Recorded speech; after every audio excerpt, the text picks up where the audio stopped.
남의 나라 대통령 이야기해서 좀 그러지만 미국 아브라함 링컨 잘 아시죠? 이 아브라함 링컨과 관련된 아주 감동적인 일화가 있어서 하나 소개를 하려고 합니다.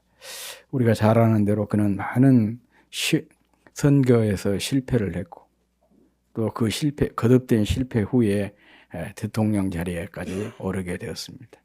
그리고 대통령이 된 후에는 전쟁을 불사하면서 노예 해방을 선포했던 참 인류 역사에서 위대한 그런 대통령 중에 한 사람으로 기억되고 있습니다.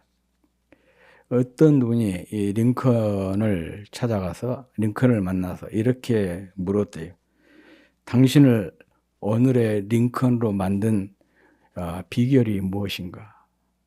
그렇게 질문을 했더니 이 질문에 링컨이 이렇게 대답을 했다고 합니다.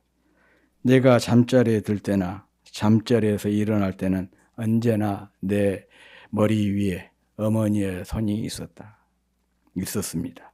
어머니의 기도는 나를 격려하는 축복으로 넘쳤습니다. 그래서 내가 살던 오두막에는 언제나 구석구석 아들을 축복하는 어머니의 기도 소리로 가득했습니다. 내가 선거에서 여러 번 낙선할 때 나를 위로하고 다시 일어서게 한 힘 또한 아들을 축복하는 어머니의 기도 때문입니다. 그 기도가 지금 대통령으로 직무하고 있는 순간에도 제 귀에 쟁쟁합니다. 이렇게 대답을 했다는 것입니다. 우리가 잘 아는 대로 링컨은 참 불우한 가정이었어요. 가난한 가정이었습니다. 이 오두막, 그러니까 뭐 크게 그렇게 생각을 할지 모르지만 말 그대로 오두막 집에서 살았어요. 거기다가 부모 또한 일찍 돌아가셨습니다.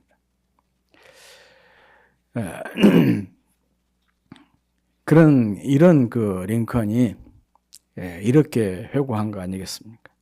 잠자리에 들 때도 또 잠자리에서 깨어났을 때도 항상 부모의 기도가 있었다. 힘들고 어려울 때 자기를 위로한 것이 부모님의 기도였고 그 기도가 자신의 삶을 이렇게 이끌어서 오늘에 이르게 되었다는 것이죠. 자기 인생의 가장 정점에서 자신의 성공의 비후가 부모님의 기도라 이렇게 고백하는 링컨의 고백을 들어보면 이 링컨의 부모야말로 참 자녀 교육에 성공한 그런 부모가 아닌가 그렇게 이 얘기를 할 수가 있을 것 같습니다. 훗날 장성한 자식이 이렇게 기억해 준다면 그것이 바로 부모의 성공이 아니고 무엇이겠습니까? 여러분은 훗날 자녀에게 어떤 부모로 기억되고 싶습니까? 많은 재물, 큰 배움을 물려주지는 못했지만 링컨의 부모처럼 자녀들에게 좋은 신실한 신앙을 물려줄 수 있는 부모님들이 다 될 수 있기를 주의 이름으로 축복합니다. 그러기 위해서는 우리가 자나깨나 자녀를 위해서 기도하고 또 자녀와 함께 기도하는 것이 참 중요하다고 생각합니다. 그러면 아마 여러분의 자녀들도 훗날 이렇게 고백하지 않을까 생각을 해봅니다. 부족한 것은 많았지만 우리 집은 항상 부모님의 기도로 가득 차 있었다. 생의 어려운 고비마다 이 부모님의 기도가 나를 견인했고 또 나를 오늘의 자리까지 이르게 했다. 지금도 그 소리가 가슴이 먹먹하도록 내 귀에 쟁쟁하다. 이런 고백을 들을 수 있다면 정말 그 성공적인 그런 부모이겠죠. 이것이 부모로서의 진정한 성공이라 그런 생각을 해보게 됩니다. 왕이나 백성이나 가정에서 행복을 찾는 사람이 가장 행복한 사람이다. 독일의 문호 괴테라고 하는 분이 한 얘기입니다. 지위 고하를 막론하고 가정이 행복한 가정을 가진 사람이 진짜 행복한 사람이다. 뭐 그런 얘기겠죠. 사실 그렇습니다. 가정에서 존경받아야 진짜 존경을 받는 것이고 또 가정에서 인정을 받아야 진짜 인정을 받는 것입니다. 가정생활에 성공해야 진짜 인생 성공인 것입니다. 그러기 위해서는 하나님을 주인으로 모시고 경건한 믿음 위에 세워진 믿음 위에 그 가정을 세울 때 이런 삶이 가능해지는 것이죠. 저는 성경을 쭉 지금까지 읽고 특히 이렇게 가정의 달을 맞을 때마다 한 가지 궁금한 것이 있어요. 사실 성경은 가정을 굉장히 중요하게 여기잖아요. 하나님께서 타락하기 전에 세우신 유일한 기관이 가정이에요. 교회도 아닙니다. 국가도 아니에요. 그런데 성경을 보면 참 그 모델이 될 만큼 훌륭한 그런 가정들이 별로 없어요. 찾기가 힘들어요. 예를 들어서 최초의 아담의 가정도 보십시오. 형이 동생을 죽이는 그런 끔찍한 일이 가정 안에서 일어나지 않습니다. 노아 가정도 마찬가지입니다. 부모의 약점을 막 독리방네 떠드는 자식, 또 자식이 그랬다고 그 부모가 돼가지고 자식에게 저주를 하고 그런 가정이 노아의 가정입니다. 또 믿음의 조상인 아브라함의 가정도 그렇게 순탄한 가정 아니었잖아요. 이삭의 가정도 마찬가지고. 또 야곱의 가정은 뭐 말 그대로 우리가 흔히 콩가루 가정 그렇게 이야기하지 않습니다. 또 하나님의 마음에 합한 사람이라 그렇게 개인적으로 크게 칭찬을 받았던 다윗의 가정을 보면 꼭 우리나라 조선을 세운 이성계 가정을 보다도 훨씬 더 그 문제가 많은 그런 가정이 다윗의 가정이었어요. 왜 이렇게 하나님은 가정을 소중히 여기는데 성경 안에는 모델이 될 만큼 정말 이런 가정이라면 우리 교회가 모델로 삼고 따르고 싶다. 그런 가정이 별로 없어요. 고민이 참 그 가정의 달을 맞을 때마다 고민이고 왜 그럴까 그런 생각을 많이 해보게 되죠. 그러면서 저 나름대로 이제 이런 생각을 했어요. 어떤 생각이냐 하면 그만큼 복되고 경건한 믿음의 가정을 이루는 것이 쉽지 않다. 또 이렇게 하자가 많음에도 불구하고 하나님께서 이런 가정들을 사용하셔서 그 뜻을 이루시는, 소위 말하면 복된 가정의 중요성을 역설적으로 설명하기 위해서 그런 게 아닌가. 뭐 옹색하지만 제가 그렇게 생각을 해보고 있습니다. 그렇지만 성경을 보면 복되고 건강한 가정의 원리와 모습을 분명하게 말씀하고 있습니다. 오늘 본문도 그 중에 하나입니다. 본문은 복된 가정의 원리와 모습을 잘 보여주고 있는데 그 원리는 1절 말씀이에요. 여호와를 경외하며 그 길을 걷는 자마다 복이 있도다. 다시 말하면 여호와를 경외하며 그 길을 걷는 가정, 이 가정이 소위 말하면 복된 가정이라는 것이죠. 복된 가정에 대한 정의라고 할 수가 있습니다. 이는 하나님을 가정의 주인으로 모시고 존경하는 마음으로 하나님께 다가가는 순종하는 가정이 소위 말하면 복된 가정이다. 이런 뜻입니다. 우리 교회가 이곳으로 이사를 왔을 때 우리 교회 건너편에 있는 지금 우리 정현우 집사님 집이죠. 그 1층에 주인이 5번 바뀌었어요. 처음에 갔을 때는 학원이었거든요. 그 학원 때문에 참 제가 애를 많이 먹었습니다. 애들이 저녁 늦게까지 공부하고 컵라면을 먹고 여기 계단일 때 거기다가 라면이고 뭐고 막 쓰레기를 쏟아 놓으면 아침에 와서 그거 다 쓸어내고, 또 뒤쪽에서는 얼마나 이놈들이 담배를 피워대든지 그 담배가 한 달 정도 지나면 반바켓 정도 수두룩이 나올 정도 그랬어요. 그런데 이제 그 학원이 가고, 그 다음에 초콜릿 카페가 생기고, 그 카페가 문을 닫고, 그 다음에 애견샵이 생기고, 또 네일 시즌이라 그래가지고 선발톱 이렇게 관리하는 그런 가게가 들어오고, 이제 그 사람들도 가고, 이제는 인산가와 태영 알즈너 대리점이 되었습니다. 그것을 볼 때마다 제가 느낀 점이 있어요. 주인이 바뀌니까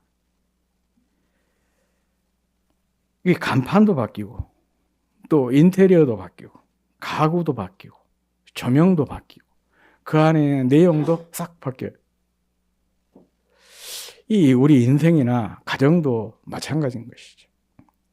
우리 인생도 주인이 바뀌면 다 바뀌게 됩니다. 가치관이 바뀌게 되고요. 삶의 목표나 목적이 바뀌게 됩니다. 또 삶에 추구하는 의미가 달라지게 되는 것이죠. 가정도 마찬가지입니다. 예수님이 가정의 주인으로 딱 모시게 되면 그때부터 가정의 분위기가 확 바뀌게 되는 것이죠. 바로 이것이 복된 가정의 원리인 것입니다. 그리고 이어서 복된 가정의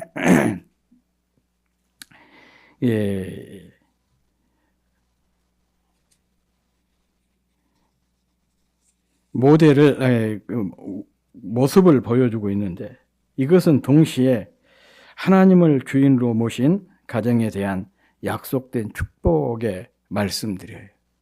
한 두 가지로 생각을 해보려고 합니다. 2절 말씀입니다. 우리 같이 한번 읽어보겠습니다. 시작. 내가 내 손이 수고한 대로 먹을 것이라. 내가 복되고 형통하리로다. 바로 이것이 하나님을 가정의 주인으로 모신 가정의 첫 번째 약속된 축복입니다. 그 마광수 교수라고 한때 굉장히 우리 사회를 요란하게 했던, 이슈가 많이 되었던, 이슈를 불러일으켰던 그런 연세대 교수 계셨잖아요. 그분이 이제 돌아가셨는데, 그분의 개미라고 하는 단편 소설이 있습니다. 한 50대 남자가 개미 한 마리를 잡아와가지고 개미의 이름을 페리라고 지어줍니다. 그리고 이 개미를 훈련을 시켜요. 하루에 대여섯 시간씩 훈련을 시켜가지고 무려 7년 4개월 만에 개미가 체조를 할 정도로 그렇게 훈련을 시켰어요. 이게 얼마나 이제 뿌듯했겠어요. 이게 이제 신문에 광고를 해가지고 그러면 이제 대박이 나겠다 싶어서 이 개미를 가지고 신문사로 가다가 배가 고파서 어느 식당에 들어갔습니다. 밥을 먹기 전에 먼저 이 식당 종업원에게 개미의 묘기를 보여주고 싶어가지고 식탁 위에다가 개미를 풀어놓고 종업원을 불렀어요. 종업원이 딱 보니까 식탁 위에 개미가 돌아다니잖아요. 깜짝 놀래가지고, 아이고, 손님 죄송합니다. 손으로 딱 잡아갖고 죽여버린 거예요. 7년 4개월 동안 훈련시켰던 그 수고가 한순간에 사라져버린 것이죠.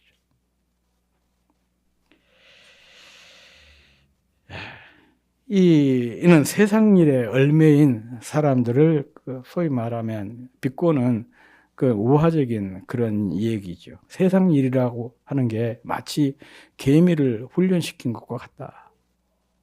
그렇게 열심히 하지만은 그것이 사라지는 것은 한순간이라는 거예요. 참 여러 가지로 많은 것이 그래요. 우리가 명예를 얼마나 소중히 여기고 그러지만 그 명예 그냥 한순간에 사라져요. 지난주에 참 웃지 못할 그런 코미디가 있었지 않습니까? 하루 저녁 사이에 자기 대통령 후보 된 사람 자격을 박탈시키더니 엄한 사람을 추대를 하고 그것이 또 하루 사이에 완전히 뒤집혀버리는 그런 일이 마치 개미를 길들이는 훈련시키는 것과 같은 일 아니겠습니까?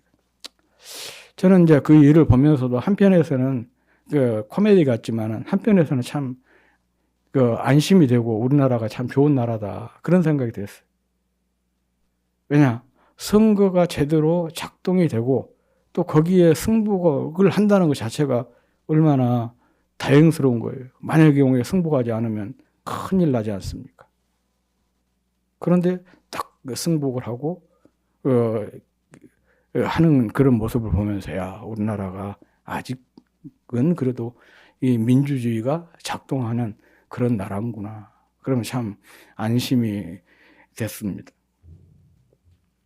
솔로몬도 비슷한 얘기를 하고 있습니다. 시편 127편 1절 2절에 보면 여호와께서 집을 세우지 아니하시면 세우는 자의 수고가 헛되며 여호와께서 성을 지키지 아니하시면 파수꾼의 깨어있음이 헛되도다.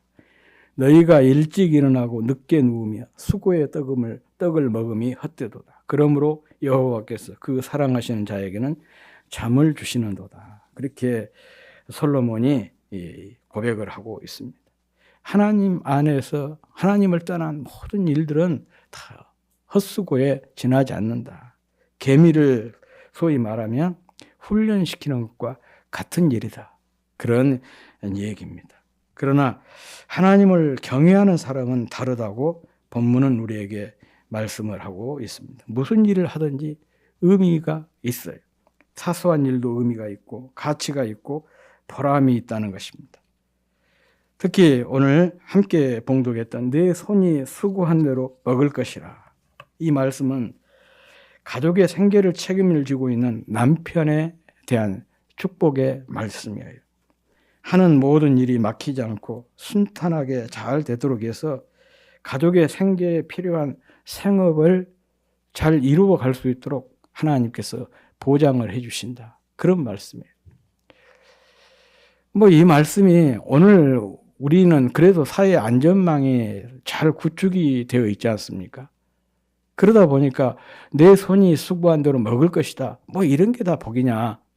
그렇게 생각할지 모르지만은 적어도 이 시편이 기록된 당시는 소위 말하면 약탈 경제예요. 약탈 경제라는 게 뭐예요? 힘 있는 사람에게 빼앗으면 그것이 되는 거죠. 내가 아무리 열심히 애써가지고 농사를 지었어도 힘 있는 사람이 와가지고 빼앗아가면 아무 소리 못 하는 거예요. 그런 일들이 이 고대 세계에서는 비일비재했어요. 그래서 내가 수고했는데 그 수고의 대가를 내가 그대로 누릴 수 있다는 것 자체가 엄청나게 큰 복이었던 것이죠. 예를 들어서 수고한 것들 열심히 수고했지만은 한번 태풍이 분다든지 또 큰 비가 온다든지 그러면 실종하지 않습니까? 그런 것까지 다 여기에 보장이 되어 있는 거예요.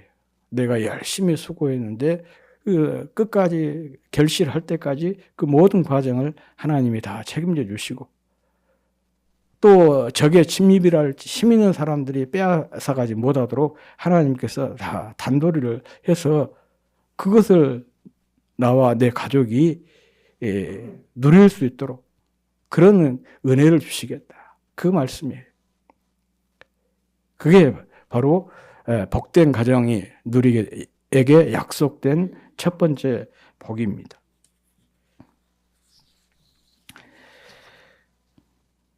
그리고 두 번째 복이 바로 3절입니다. 같이 한번 읽겠습니다. 시작. 내 집 안방에 있는 내 아내는 결실한 포도나무 같으며 내 식탁에 둘러앉은 자식들은 어린 감람나무 같으리로다. 하나님을 주인으로 모신 가정이에게 약속된 두 번째 복입니다. 아내는 가지가 처질 만큼 탐스러운 포도송이가 주렁주렁 열린 포도나무에 아이들은 싱싱하게 자라는 어린 감람나무에 비유를 하고 있습니다. 열매가 가득 달린 포도나무와 싱싱하게 자라는 어린 감람나무는 풍성함과 넘치는 생명력을 의미합니다. 특히 식탁에 둘러앉은 그 자식들은 화목한 가정의 모습을 보여주고 있는 그런 말씀입니다. 이렇게 여호와를 경외하는 가정, 곧 하나님을 주인으로 모신 가정은 생명력과 풍성함과 생명력이 넘치고 또 활락하고 화목한 그런 그 가정을 약속된다. 그런 말씀입니다. 이 건강과 화목이라고 하는 것은요, 행복한 가정의 아주 중요한 조건입니다. 우리가 이것은 실제적으로 그러지 않습니까? 가족 중에 한 사람이라도 아프게 되면 어쩝니까? 가정이 참 힘들어지잖아요. 특히 가정 안에서의 아내, 곧 어머니가 아프면은요, 더 가정이 힘들어집니다. 대부분의 가정에서 자녀 양육을 비롯해서 가정 일을 도맡아 하는 가정의 대들보와 같은 존재가 바로 아내, 어머니 아니겠습니까? 그래서 아내가 단 며칠만, 어머니가 단 며칠만 집안을 비워도 집이 그냥 엉망진창이 되지요. 때문에 오늘 본문은 아내의 건강을 건강한 가정에 약속된 복으로 이렇게 말씀을 하고 있는 것입니다. 그리고 또 하나가 화목이에요. 가족 간의 화목입니다. 이 화목이 깨지면 행복은 멀어지고 가정은 그 기능을 상실하게 됩니다. 마치 풍랑이 있는 바다처럼 갈등의 경랑 속에 갈등이 일렁이게 되는 것이죠. 아무리 가까운 사람도요, 서로 이 화목하지 못하면 함께 할 수가 없습니다. 나뉘게 된다는 얘기죠. 나뉘게 되면 갈등이 생길 수밖에 없습니다. 그래서 부부가 나뉘게 되고 또 형제 간에 막 원수처럼 그렇게 사는 사람들이 생겨나게 된 거 아니겠습니까? 앞에서도 제가 소개를 했듯이 아담의 가정에 보십시오. 가장 서로 이해하고 서로 사랑해야 될, 화목해야 될 형제 사이에 불화가 일어나니까 어떻게 됐어요? 형이 동생을 쳐 죽이는 그런 끔찍한 형제 간의 살인이라고 하는 사건으로 발생하게 되었습니다. 또 이삭의 가정도 마찬가지잖아요. 두 아들 에서와 야곱 사이에 서로 다투게 되니까 한 가정에서 함께 살 수가 없었어요. 야곱의 가정도 마찬가지입니다. 어떻게 형들이 동생을 죽이려고 하고 차마 죽일 수가 없으니까 노예로 팔아먹는 그런 끔찍한 일이 가정 안에서 일어나게 된 것이죠. 화목이 깨지면 이런 일들이 일어날 수가 있다. 그런 얘기입니다. 그래서 성경은 이렇게 말씀하고 있습니다. 마른 떡 한 조각만 있고도 화목한 것이 제육이 집에 가득하고도 다투는 것보다 나으리라. 이런 말씀이 있어요. 마른 떡 조각 하나 가지고도 화목하면 그 어려운 고비들을 서로 이렇게 이겨낼 수가 있지만은 아무리 먹을 것이 풍성해도 풍요로워도 서로 다투게 되면 절대로 함께 할 수가 없다. 그런 얘기예요. 오래전에 제가 성경 공부를 해달라 그래서 한 그룹을 가지고 몇 년 동안 성경 공부를 쭉 인도했던 적이 있어요. 한 30대, 20대 후반 때 그랬던 거예요. 그러면서 성경 공부를 하면서 이렇게 나눔을 가졌는데 그 성경 공부 그 멤버 중에 한 분이 순천에서 상당히 내노라 하는 그런 가정의 막내였어요. 큰 부자였죠. 이제 이런 비슷한 얘기들을 쭉 하면서 나눌 때 그분이 그런 얘기를 해요. 우리 형제간들이 이렇게 불행해진 큰 이유 중에 하나가 부모의 유산 때문이라는 거예요. 그것 때문에 이 형제간들이 모이면 싸운대. 그러면서 눈시울을 붉히는 그런 분이 있었어요. 꼭 돈이 많아서 싸운 건 아니겠죠. 돈이 많아도 화목하면 그 문제가 되지 않는 거예요. 그런데 돈은 많은데 화목하지 못하니까 그것이 하나의 큰 갈등의 요소로 작용을 해서 만나면 가족이 원수처럼 그렇게 싸운 것이지. 그래서 친정에 가기가 싫다. 너무 괴롭다. 그렇게 얘기를 하시더라고요. 예. 무엇보다도 가정의 화목을 위해 힘써야 된다. 그런 말씀 아니겠습니까? 돈 버는 일도 참 중요하고, 왜냐 우리가 육신으로 사니까 먹어야 살 수 있잖아요. 누려야 살 수가 있는 거 아니겠습니까? 출세하고 또 학문을 쌓는 일도 중요합니다. 그런데 화목을 깨면서까지 돈을 벌고 또 화목을 희생하면서까지 출세를 해야 될 이유는 없다. 그런 얘기입니다. 때문에 이스라엘 사람은 화목을 가정의 필수 과제로 생각해서 어릴 때는 말할 것도 없고 장성해서 꼭 한 달에 한 번씩 매월 월삭 마지막 날 온 가족이 함께 모여서 하나님께 제사를 드리고 공동 식사를 했습니다. 성경에 보면 그런 얘기 나오잖아요. 다윗이 월삭 때 자기 집에 돌아가는 그런 모습이 나오지 않습니까? 참 이런 것은 우리가 본받을 만한 아름다운 모습이죠. 가족 간의 화목, 또 그것을 잘 지켜내기 위해서 적어도 한 달에 한 번 정도는 함께 모여서 하나님께 예배하고 함께 공동 식사를 나누는 거예요. 서울에 있는 큰 교회가 있습니다.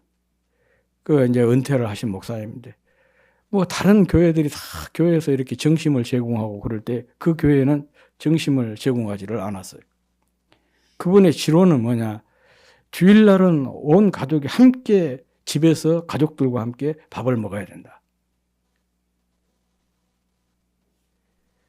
그리고 그 목사님은 성도들에게 늘 그런 설교를 해요. 주일날은 아무튼 잘 차려가지고 자녀들을 잘 먹여라. 또 설령 애들이 주일날 잘못하면 절대 주일날 아이들 나무래지 말고 마라. 그러면서 이렇게 얘기를 해라는 거예요. 오늘은 주일이기 때문에 아빠가 참는다. 오늘은 주일이니까 내가 너희들을 용서한다. 그렇게 꼭 이 얘기를 해라는 거예요. 그래야 애기들이 주일에 대한 뭐가 생겨요? 좋은 인식이 생긴 것이죠. 주일은 용서받는 날이다. 또 주일은 우리 부모님이 잘 이렇게 반찬을 준비해서 풍성하게 먹는 날이다. 그렇게 생각을 해야 아이들이 주일에 대한 좋은 생각을 갖지 않겠냐는 거예요. 그런데 대부분 교회들은 그렇지 않죠. 주일날 다 몰아서 무슨 일을 하니까 애들은 자기들 예배 드리고 가가지고 주일날 라면, 컵라면 먹는 날이에요. 그리고 이제 함께 있다 보니까 자꾸 아이들을 잘못된 것이 보일 거 아닙니까? 그러니까 애들이 생각할 때 주일날은 엄마 아빠한테 소리 듣는 날이라. 그것이 무의식적으로 아이들한테 어떻게 쌓이냐. 주일은 굉장히 자기들이 홀대를 받고 또 주일은 맨날 소리를 듣는 그런 날로 인식이 되어서 주일에 대한 부정적인 생각을 갖게 된다는 거죠. 참 그 어른의 말씀이 정말 설득력도 있고 옳다. 그런 생각을 많이 가졌어요. 정말 그렇습니다. 싸울 일이 있어도 다른 날 싸워야지 주일날은 안 싸워야 되는 거죠. 그렇게 얘기해야 돼요. 오늘 우리가 하나님께 예배 드렸으니까 오늘은 내가 용서한다. 또 용서해 준다. 그런 날이 바로 주일이어야 되는 것이죠. 애들한테도 마찬가지예요. 네가 매맞을 짓을 했지만은 그래도 오늘이 주일이니까 내가 너를 용서해 주겠다. 그렇게 하면 애들한테 그런 생각이 쌓인다. 주일은 용서받는 날이구나. 적어도 우리도 이런 것들이 교육이라고 하는 것이 특별한 것이 아닙니다. 일상 속에서 바로 이런 것이 진짜 교육인 것이죠. 성경 요절 하나 더 암송시키고 뭘 하나 더 많이 한다. 그게 중요한 것이 아니라 이런 것이 진짜 교육인 거예요. 아무튼 가정 화목이 참 중요한 것입니다. 이 일을 가능하게 해준 것이 하나님을 가정의 주인으로 모신 것입니다. 그러면 하나님께서 가정의 화목을 보장해 주실 것입니다. 누군가 이 시대를 가리켜서 집은 있지만 가정이 없다. 하우스는 많아도 홈이 사라진 시대다. 그렇게 얘기를 했습니다. 지금 우리나라도 그러잖아요. 많은 가정들이 위기 가정들이 많이 있어요. 그래서 이혼 가정들이 급증하고 있는 상황이지 않습니까? 반면에 보면 집들은 얼마나 화려해집니까? 제가 어렸을 때, 처음 순천에 왔을 때, 매곡동에, 저 20대 때, 매곡동에 그 1단지, 이게 최초의 순천의 아파트였잖아요. 그것을 보면서 뭐라고 얘기했냐, 닭장이라 그랬어요. 진짜 닭장이었죠. 그렇지만은 그 닭장이었어도 굉장히 선망의 대상이었습니다. 그런데 그 아파트의 뭐예요? 발전 상황을 보면은요, 기가 막히죠. 그때 상황과 지금의 아파트들을 보면 완전히 이게 대궐처럼 그렇게 바뀌었어요. 이렇게 집은 날로 화려해지고 넓어지고 있지만은 가정들은 점점 피폐해지고 있는 것. 이게 바로 현대다. 그렇게 얘기를 하고 있습니다. 사회학자 클린턴 가드너라고 하는 분이 이런 말을 했습니다. 모든 것을 다 잃어도 가정이 있으면 아직 다 잃은 것이 아니지만은 모든 것을 다 가져도 가정을 잃으면 다 잃은 것이다. 그렇게 얘기를 했습니다. 가정이 무너지면 다 무너진다는 것입니다. 삶의 기반이 무너지고 삶의 의미도 무너지고 삶의 의욕도 무너지게 되는 것이죠. 가정이 흔들리면 교회도 흔들리고 사회도 흔들릴 수밖에 없습니다. 왜냐? 가정이 사회의 가장 기본이고 기초이기 때문에 그렇습니다. 교회도 마찬가지예요. 가정을 기반으로 된 거예요. 오늘 기도한 권사님이 그랬잖아요. 큰 가정, 이게 바로 교회예요. 우리 개개인들의 가정들이 모여서 확장된 가정이 소위 말하면 교회 아니겠습니까? 그러니 개개인들의 가정이 무너지면 교회도 올바로 설 수가 없어요. 또 사회도 건강한 사회를 보장받을 수가 없는 것입니다. 행복의 출발점도 또 형통의 출발점도 성공의 출발점도 가정입니다. 행복도 좋고 성공도 좋고 형통도 좋지만 그러나 가장 먼저 복된 가정을 세우는 것이 더 중요한 것이죠. 그런데 문제는 이런 복된 가정을 세우는 것이 우리 마음대로 안 된다는 거예요. 참 여기에 이제 애로사항이 있습니다. 왜냐 그러면 복된 가정을 원하지 않는 사람이 세상에 어디가 있겠어요? 이런 가정을 만들려고 노력하지 않는 사람이 어디가 있겠습니까? 다 노력하고 애를 쓰지만 그렇지 않는 경우가 많이 발생하고 있지 않습니까? 이 말은 복된 가정을 세우는 것이 우리 능력을 넘어서고 있다. 우리 영역 밖의 일이다라는 것을 우리에게 깨닫게 해주는 것입니다. 다시 말하면 하나님께서 복을 주셔야 이런 복된 가정을 세울 수가 있습니다. 하나님이 세워주셔야 세워지게 되는 것이고 하나님께서 지켜주셔야 지켜지게 되는 거예요. 이게 아까 제가 봉독했던 시편 127편 1절의 말씀이에요. 제가 페트라를 가가지고 이 점을 깊이 마음에 새겼던 적이 있어요. 페트라라고 하는 것은 말 그대로 바위라는 뜻이거든요. 거기를 다 손으로 긁어 파가지고 하나의 도시를 건설한 것이 페트라라고 하는 세계 7대 불가사의 중에 하나라 그러지 않습니까? 이 입구에서 페트라 안에까지 들어가는데 약 한 5km 정도 돼요. 완전히 협곡이에요. 그리고 높이가 약 90m 이상 됩니다. 좁은 곳은요, 마차 한 대가 겨우 갈 정도로 그렇게 좁아요. 여기 위에서 돌덩이 하나 딱 막아버리면 누구도 거기 통과할 수가 없어요. 그런데 페트라의 주인도 외부의 공격을 받아서 항상 망했어요. 그걸 보면서 성경 시편 127편 1절 말씀이 그렇게 실감이 나더라고요. 정말 하나님께서 지켜주셔야, 하나님께서 세워야 지켜지는 것이고 세워지는 것이구나. 아무리 철옹성 같은 그런 것도 하나님께서 세우지 않으면 허사가 되는 것이죠.